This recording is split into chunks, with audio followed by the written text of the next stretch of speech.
Bismillahirrahmanirrahim.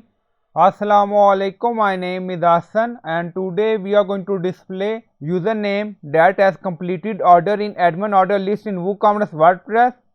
Before starting work, it's my request, please subscribe my channel. Thank you. Now back to our work. So now go to dashboard. On left side you see plugin. So click on add new plugin. Then in search plugin write wpcode. So this plugin wpcode insert header and footer we will use.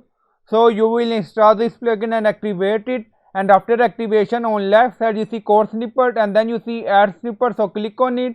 Then you see add your custom code, so again click on it. Now create custom snippet section open, scroll down, you can add title, then you see code preview.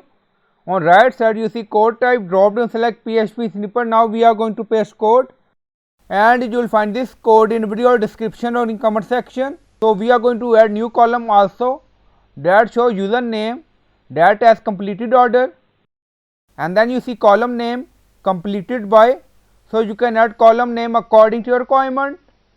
And then you see WooCommerce version 3.3 plus compatibility and we are using 8.7.0 WooCommerce version.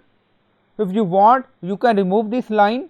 Scroll down, you see insert method, auto insert location, run everywhere. On top you see inactive, now active, and then click on save snippet.